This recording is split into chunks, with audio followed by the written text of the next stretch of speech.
Quand on pense à Halloween, on imagine des citrouilles illuminées, des personnes déguisées, des enfants qui vont de porte en porte en espérant effrayer les habitants en leur criant « Des bonbons ou un sort ?» Nous pensons aux squelettes, aux vampires, parfois même aux zombies, mais il y a une figure qui est emblématique de cette fête et qu'on retrouve systématiquement, ce sont les sorcières.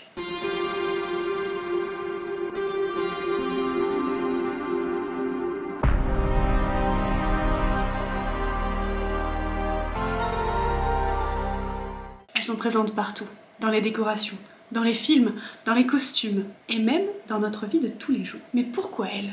Pourquoi cette figure féminine si longtemps persécutée est devenue une icône indissociable de la nuit du 31 octobre ? Pour le comprendre, il va falloir remonter le temps, jusqu'aux fêtes celtiques, aux procès de sorcières en France, en passant par les contes, les sabbats, l'Amérique et la culture populaire. Commençons par les racines anciennes. Samhain, aussi appelée à la française Samin, est une fête celtique qui a été créée il y a plus de 2000 ans. Cette fête marquait la fin de l'année et le début de l'hiver. Elle est célébrée le 31 octobre, soir d'Halloween, et il est dit que c'est le moment où le voile entre les morts et les vivants est le plus fin. On allume alors de grands feux pour éloigner les esprits malveillants. On dépose des offrandes pour honorer les ancêtres. C'est aussi une période de divination. On y consulte les druides, les voyantes, toute personne qui pourrait nous prédire notre avenir. Les femmes sages jouaient alors un rôle central. Connaissance des plantes, rituels de protection, transmission des traditions. Même si on ne parle pas encore à proprement parler de sorcières, l'idée de femmes puissantes, magiques, liées au cycle naturel est déjà là, bien présente. La nuit de Samhain est déjà perçue comme une nuit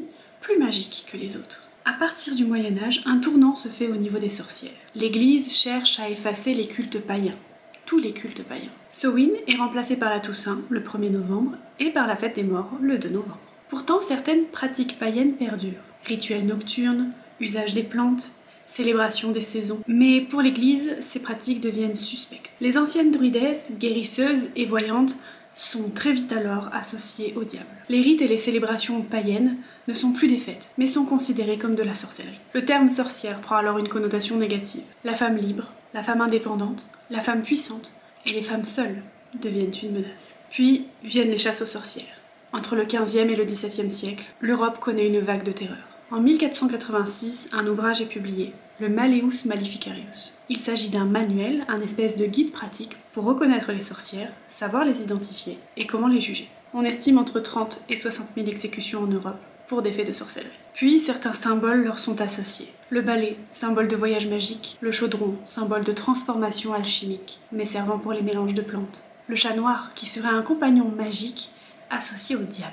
Ces associations s'ancrent alors dans l'imaginaire collectif. La sorcière devient une figure de peur nocturne qui effraie les enfants. Mais toutes ces histoires ont alors fini par traverser l'Atlantique et par arriver sur le continent des Amériques. En effet, au 19e siècle, les migrants irlandais et écossais emportent avec eux leur tradition de Samhain jusqu'en Amérique. Halloween se transforme. Elle devient une fête populaire, plus festive que religieuse. On y incorpore alors plusieurs jeux divinatoires, le jeu des pommes flottantes, la lecture avec les cartes, et on y intègre alors les déguisements pour se protéger des mauvais esprits. Les sorcières trouvent alors une place de choix dans les contes et légendes les plus populaires. La plupart du temps figurent de peur, dans les histoires racontées au coin du feu. Au XXe siècle, c'est la culture pop américaine qui fixe définitivement leur image, à travers le cinéma, les BD ou encore les dessins animés. Chapeau pointu, chaudron fumant et rire diabolique. Elles deviennent alors l'un des archétypes d'Halloween, au même titre que les fantômes et les citrouilles. Aujourd'hui en France, nous gardons un héritage des procès qui ont eu lieu et du folklore. Chaque région conserve ses récits de bûcher.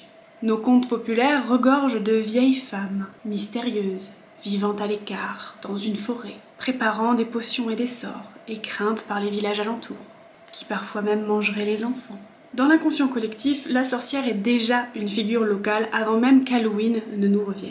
C'est dans les années 1990 qu'Halloween fait son apparition en France, que l'on importe du coup des États-Unis. Au départ, c'est une fête commerciale où la sorcière est souvent adoptée en tant que costume préféré pour les petites filles. Leurs décorations sont omniprésentes et nous retrouvons même chez certains enfants la fameuse citrouille qui est utilisée en guise de chaudron pour récolter les bonbons. C'est alors que plusieurs fêtes apparaissent où les sorcières sont mises en avant, où nous les voyons défiler et où elles sont reprises en déguisement. Aujourd'hui, la sorcière en France n'est plus forcément synonyme de peur. Elle est souvent prise pour un symbole féministe, symbole des femmes libres, des femmes indépendantes, qui étaient persécutées par leurs différences ou parce qu'elles dérangeaient, ou tout simplement parce qu'elles ne vivaient pas sous la coupe d'un homme. aussi. Peu à peu, on s'est réapproprié cette image de la sorcière. De nos jours, une sorcière est assimilée autant aux voyantes que certaines personnes se servant des plantes pour guérir, ou d'autres suivant les cycles lunaires ou pratiquant certains rituels. Dans les mouvements actuels, on peut retrouver un slogan qui est parfois utilisé par les femmes qui s'estiment sorcières aujourd'hui et qui revendiquent leur place au sein de la société. Nous sommes les petites filles des sorcières que vous n'avez pas brûlées. En France, nous avons donc cette dualité entre l'histoire sombre des procès, qui résonne et qui est quand même bien ancrée dans notre mémoire, et l'image beaucoup plus festive et ludique des sorcières provenant des États-Unis. Si les sorcières sont les reines d'Halloween, ce n'est pas un hasard. Elles portent avec elles des millénaires d'histoire. Des prêtresses de Samhain aux victimes des procès, des sabbats médiévaux aux sorcières de dessins animés. C'est parce que notre histoire a connu ces bûchers qu'aujourd'hui, elles renaissent comme un symbole de liberté, comme un symbole de magie qui ne s'est jamais tout à fait éteinte. Alors la prochaine fois que vous croiserez une sorcière, que ce soit le 31 octobre ou alors dans la rue, souvenez-vous, derrière chaque chapeau pointu se cache une mémoire ancienne, entre peur, mystère et puissance retrouvée. Et vous alors, vous estimez-vous sorcière ou sorcier ? J'espère de tout cœur que cette vidéo vous a plu. Si ce n'est pas le cas, je ne sais pas ce que vous faites encore là. Mais si vous êtes encore là, si vous ne voulez pas que je vous jette un sort, je vous conseille vivement d'appuyer sur le petit bouton en dessous de sa vidéo, à savoir le bouton s'abonner, et ensuite le bouton like, ça prend 1 seconde. Si vraiment vous voulez me soutenir parce que vous adorez mon travail et que vous m'adorez, je sais, de toute façon je suis une sorcière, je fais en sorte que vous m'adoriez, n'hésitez pas à me laisser un petit commentaire sous la vidéo, à répondre à une question. Qu'est-ce que va être la question du jour? Je ne sais pas. Qu'est-ce que vous faites qui pourrait être estimé comme de la sorcellerie? Est-ce que vous fabriquez vos propres crèmes ou vos propres onguents pour vous soigner? Est-ce que vous tirez les cartes? Est-ce que vous sortez vos pierres à la pleine lune? Est-ce que vous respectez certains cycles lunaires, ne serait-ce que pour couper vos cheveux? N'hésitez pas à me dire tout ça en commentaire, et puis merci pour votre visionnage et pour votre soutien qui grandit de plus en plus, ça me touche vraiment beaucoup. Merci pour vos commentaires, merci pour vos likes, je vous embrasse et je vous dis à demain. Ciao!